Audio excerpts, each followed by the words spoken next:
On a du coup été au shelter Horse Rescue, je crois que c'est ça le nom complet du truc. C'est donc un refuge pour animaux. On a travaillé là-bas en tant que workaway.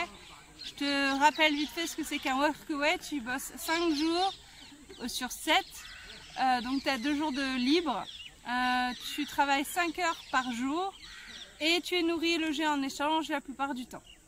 Donc c'est ce qu'on a fait dans ce truc, sachant que avant ça, donc on était, où est-ce qu'on était planqué? On était en Slovénie et on s'est dit bon bah on va le faire en stop pour aller jusqu'au rescue. Donc le rescue était à côté du Balaton Lake et le Balaton Lake se trouve en Hongrie et c'est un très très grand lac, tellement grand que tu peux pas le traverser comme ça sans passer des heures et des heures sur un bateau.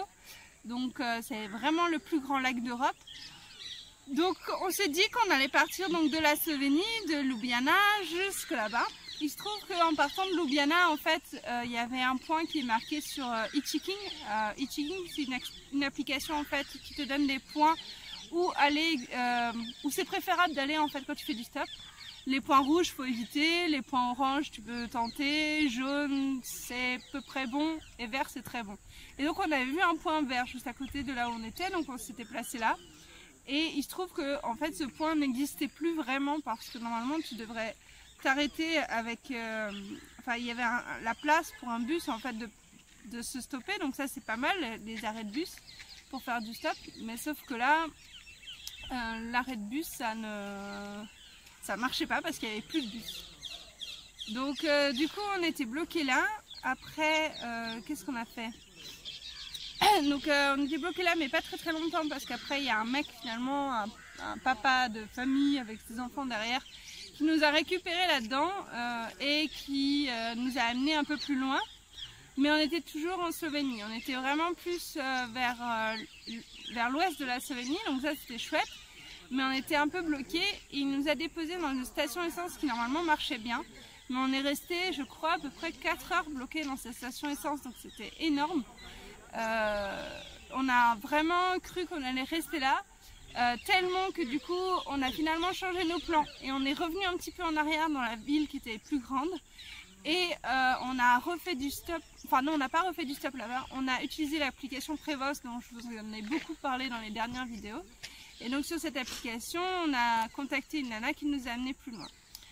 Donc c'était cool, mais c'était pas assez parce qu'elle nous a amené plus loin dans une station essence, mais c'était toujours pas en Hongrie, tu vois. Donc à partir de là, il y a une Croate qui nous a récupéré, qui parlait pas un seul mot anglais, mais on arrivait à peu près à se comprendre. Elle nous a récupéré juste à la frontière en fait. Mais vraiment, on a galéré hein, pour tout ça. Je pense qu'on a mis au moins 8 heures, tu vois. Et donc on est arrivé à la frontière. Et à la frontière, c'était aussi emmerdant parce que les gens, ils osaient pas trop nous prendre. Parce qu'on sait pas si tu as les papiers, on sait pas si, tu vois, enfin, ils osent pas trop te récupérer. C'est un chasseur qui finalement a bien voulu nous choper. Et lui nous a déposé dans un patelin complètement paumé. Alors il faut savoir que là, il est genre 22 heures. Et que on est à genre 1h30 de Balaton Lake, mais sauf que 1h30 c'est quand même beaucoup en stop, et que là il fait nuit, et que là on est crevé, franchement, on est levé depuis genre 6h du mat, c'est compliqué, et on a vraiment galéré pour arriver jusqu'en Hongrie. Donc du coup ce qu'on a fait, c'est qu'on a pris un Airbnb dans le coin, dans ce lieu complètement paumé et hostile, parce qu'il faisait nuit, et qu'en fait en Hongrie, c'est là qu'on l'a vu, mais quasiment tous les Hongrois ont des chiens. Et donc à chaque fois qu'on passait devant des portes, les chiens se mettaient à aboyer comme des malades et à bousculer comment dire, les barrières quoi. Et du coup on était flippés de ouf quoi. Vraiment on a cru se faire bouffer la jambe plus d'une fois. Donc bienvenue dans la Hongrie. Mais heureusement c'est pas que ça la Hongrie. Mais c'est vrai que les premiers pas ont été durs. Et donc on arrive dans cette chambre, on dort. Et le lendemain, on refait du stop.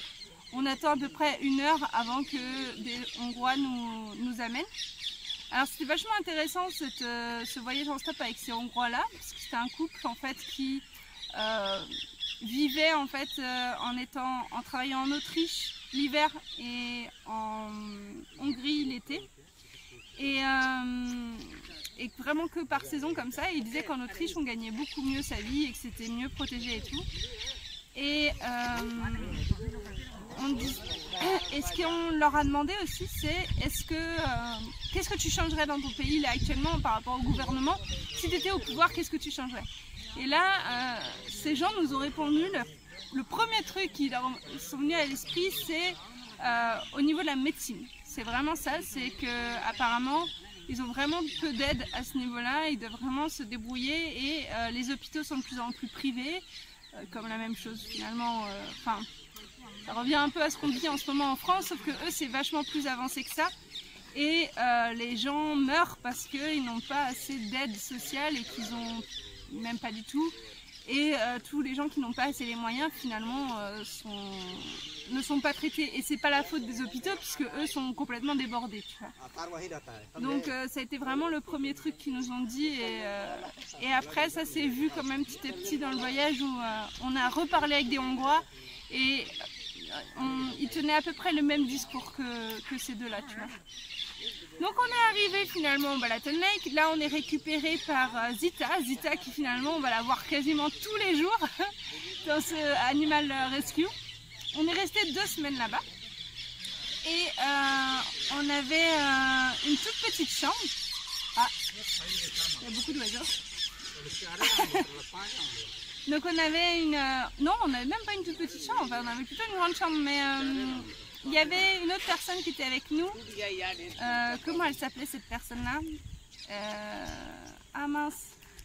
Abby. Voilà, elle s'appelait Abby.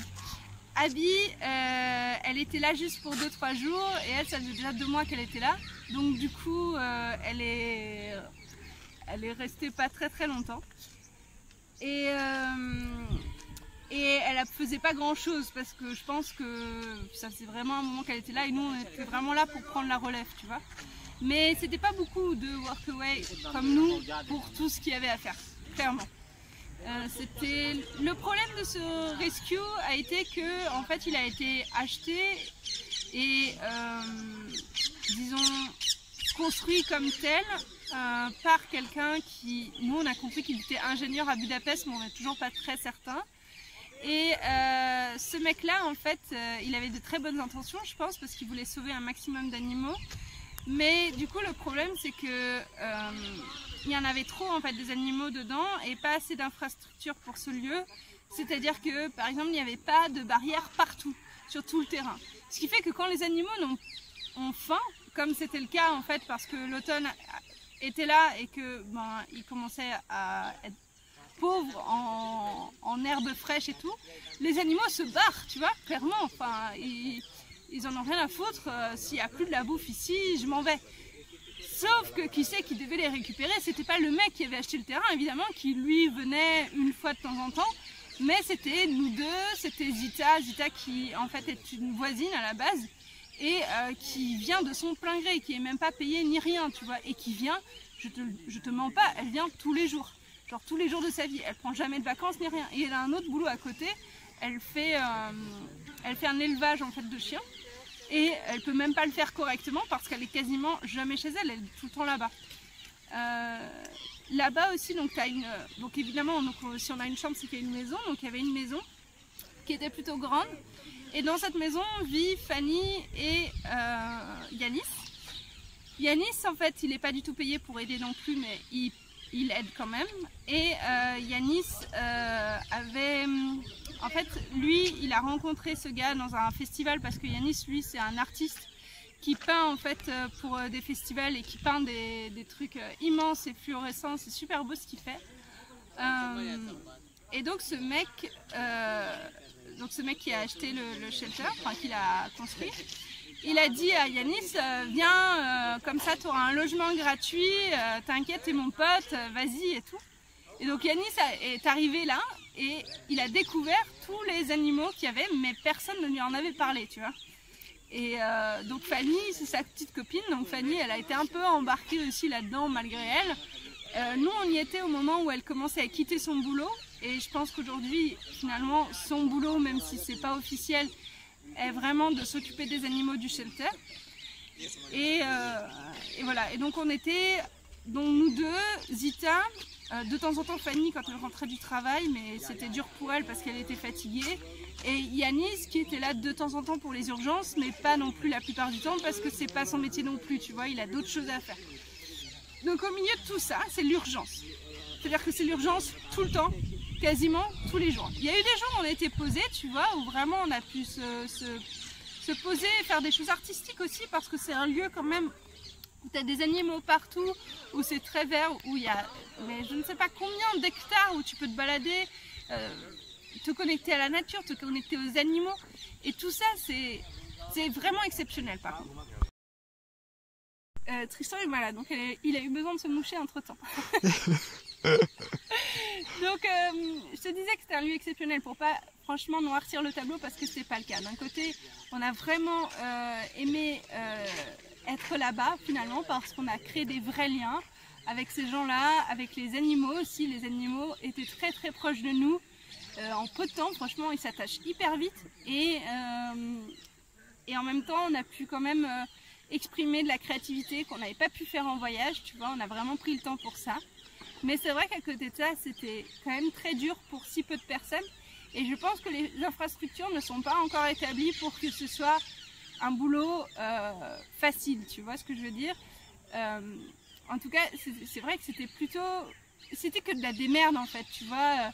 On a besoin de la corde, il n'y a pas de corde, et ben on en enlève d'ailleurs, et puis on la met là, et parce que c'est plus urgent là, et c'était tout le temps comme ça. Mais après, on avait aussi beaucoup aimé ce travail parce qu'on s'était senti utile, vraiment.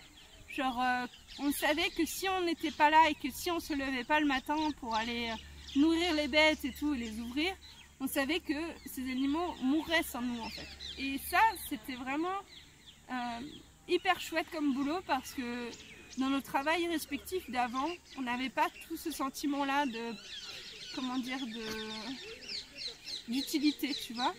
On se sentait pas aussi nécessaire. Et là, c'était clairement le cas. Et nécessaire et aimé à la fois, parce que du coup, vraiment, comme dit, les animaux, ils nous reconnaissaient carrément, et c'était vraiment chouette. Alors, comment se passait une journée au Shelter Rescue? On se levait le matin à 6 h à peu près. À 8 h, c'est sûr, on devait aller ouvrir aux animaux pour les laisser sortir. En tout cas, ouvrir aux moutons et aux chèvres. Ensuite, on devait s'occuper des chèvres malades. Donc, il y en avait une, elle avait un problème à la hanche. Et donc, elle arrivait à marcher que comme ça, tu vois, en saccadé. Elle s'appelait Shakira. Elle s'appelle toujours Shakira. Et une autre, Lady Gaga. Lady Gaga, par contre, elle n'arrivait pas du tout à se lever. Elle était obligée d'être assise tout le temps. Donc, du coup, ce qu'on faisait, c'est de la rééducation. On la soulevait et on la faisait marcher un petit peu pour que ses muscles se fassent, tu vois.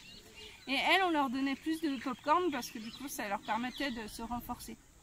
Après, on donnait de la nourriture aux chats. Après, on sortait Boukchi. Boukchi, c'est le chien. Les chats, il y en avait 4, à peu près 4, 5, je sais plus, beaucoup. Et après, on sortait Boukchi pendant à peu près 20 minutes. Ça, on le faisait à tour de rôle, soit c'était Tristan le matin et moi le soir, et on inversait. Après, on allait voir si tous les animaux allaient bien aux alentours. Donc ça prend quand même du temps parce que c'est assez long. Il y a des chevaux, il y a des buffles, il y a des ânes, enfin bref, il y a vraiment plein de trucs. Et donc on regarde si tout le monde va bien. Après on remonte et là généralement c'est l'heure de midi, on se fait à manger. Et à 14 h, très souvent, Zita déboule et te dit qu'il y a urgence parce qu'il s'est passé un truc, parce que soit les bulles se sont attaquées à son poney et du coup il faut essayer de choper les bœufs et de les foutre dans un coin bien bloqué, soit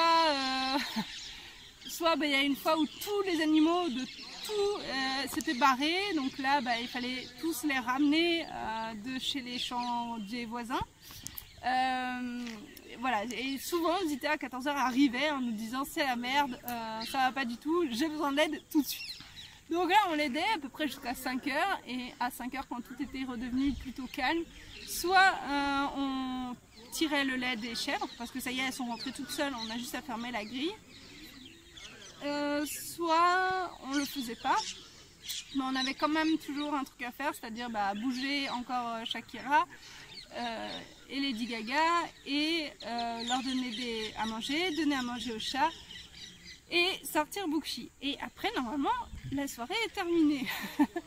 Mais autant te dire qu'on dormait bien le soir.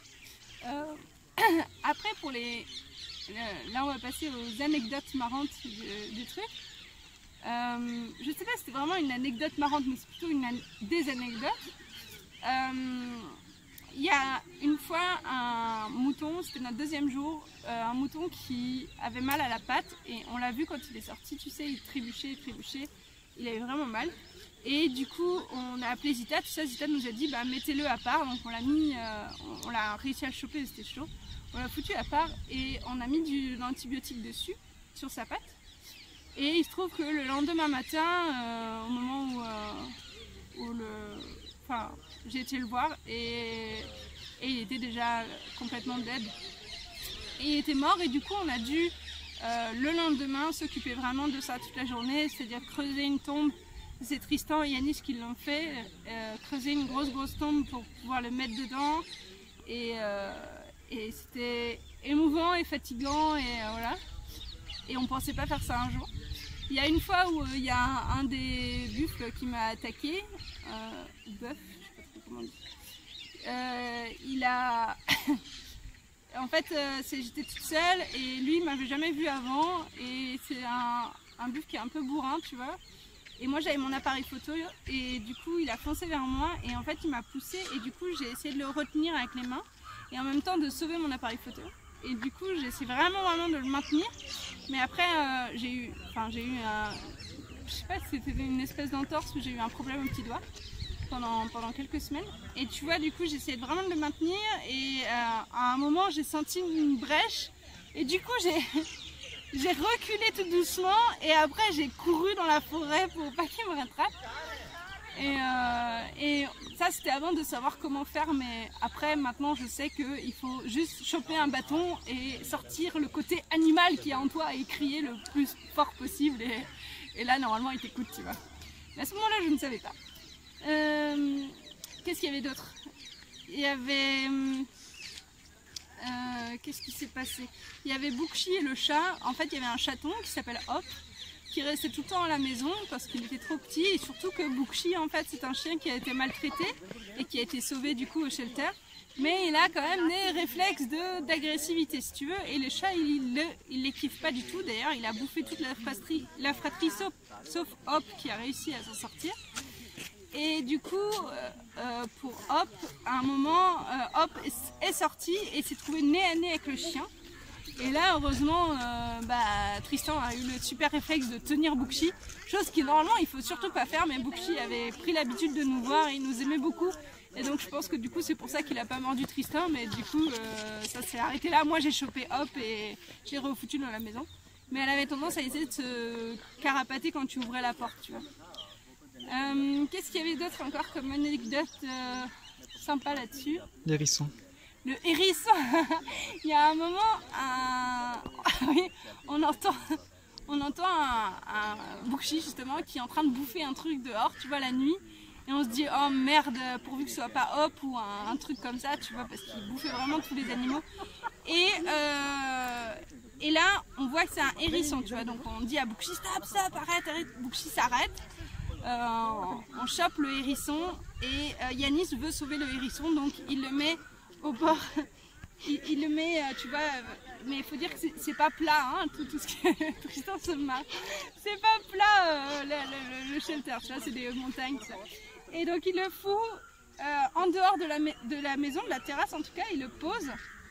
Et là, on entend touloum, touloum, touloum, touloum, touloum, touloum. Et à un moment, on se dit bon, il roule, tu vois, on se dit plus rien, on se regarde. On n'entend plus rien, puis après on entend touloum, touloum, touloum, et ça a continué pendant vachement longtemps. Et il a dit, c'est Sonic. Il roule encore, mais j'espère qu'il va bien. Et ouais, du coup, le pauvre, soit il était complètement bouffé, soit assommé. Enfin bref, le pauvre Sonic, il est sûrement mort alors qu'il est. On l'a jamais retrouvé. Et Bookshi, une fois aussi, s'est échappé parce qu'il n'avait pas le droit de voir les autres animaux. Et très souvent, il avait tendance à monter en haut d'un mur et à aboyer quand on s'en allait, mais il sautait jamais du mur.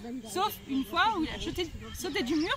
On était en train de s'occuper des buffles et tout, c'était déjà hyper galère parce qu'on avait ramené les buffles du voisin d'à côté, on avait vachement marché et tout pour les récupérer. Et là, on voit le Bookshi arriver, trop content de nous voir. Il fait, mais qu'est-ce que tu fous là? Et en plus, ce couillon, du coup, et ben, il a commencé à attaquer les buffles, évidemment. Et il s'est pris des gros coups de tatane. J'ai même pas compris pourquoi ce chien il continuait à ce point-là. Mais il les a attaqués. Et le problème, c'était que du coup, il les dispersait. Enfin bref, ça a été vraiment une grosse galère. Ce Bookshi, à ce moment-là, c'était vraiment compliqué. Qu'est-ce qu'il y avait d'autre? Il y a eu la fois aussi où tout le monde s'est barré. Bon, ça, j'en ai déjà parlé, mais il n'y avait plus un seul animal dans le shelter. Ils étaient tous sur des voisins différents. Mais vraiment loin des fois. Hein. Et encore, il n'y a pas très longtemps, ça c'était quand on n'y était pas, mais c'était au shelter il n'y a pas longtemps, ils ont marché 18 km quand même, les gens, pour aller récupérer les moutons et les chèvres qui s'étaient barrés pendant 7 jours d'affilée et ils ne savaient pas où ils étaient, tu vois. Enfin bref, c'est comme ça tout le temps, de toute façon. Moi, ça m'étonne même plus. Qu'est-ce qu'il y avait encore? Il y a un autre moment où le groupe des moutons et des chèvres était scindé en deux. Et donc il y avait un groupe qui avait réussi à rentrer sans problème et un autre qui ne rentrait pas et ne voulait pas rentrer. Donc moi je suis allée les voir et j'ai essayé avec un bâton de les pousser un peu, tu vois, vers la direction de la maison. Et ils ne bougeaient pas d'un cul, tu vois, genre ils me regardaient, genre on sait que toi tu nous fais des câlins toute la journée donc on n'a pas peur de toi en fait et enfin tu peux faire ça mais ça nous fait rien. Je me dis ok, ça marche pas. Et à un moment, je me mets genre sur le chemin et je dis venez. Et tu vas pas me croire, mais ils sont venus. Ils sont tous venus à la file indienne comme ça, ils m'ont suivi. En fait, j'avais rien d'autre à faire. Bon après j'avais du bol parce qu'il y avait Unicorn qui était là. Unicorn c'est une biquette avec juste une corne évidemment. Et elle est très proche des humains et du coup bah moi je lui ai dit viens, elle vient. Et du coup les autres bêtement l'ont suivi elle et enfin bêtement voilà.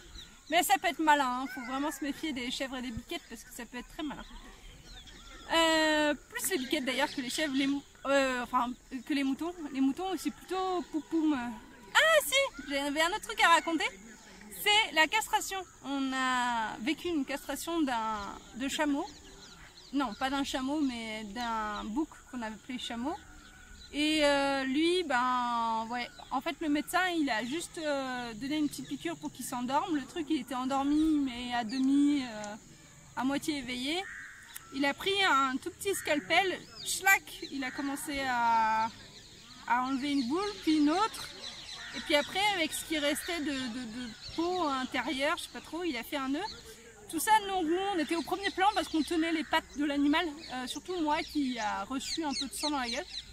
Et le truc, c'est que les couilles de chameau allaient être données ensuite aux chiens de Zita. Enfin bref, il y a que de choses à raconter, tu vois. Non mais après, si un jour ça t'intéresse de bosser dans ce genre de truc, franchement, je t'encourage parce que c'est quand même une grosse expérience de vie. Et après ça, tu sais que tu es capable de faire plein de choses. Genre tirer du lait, par exemple, j'avais jamais fait de ma vie.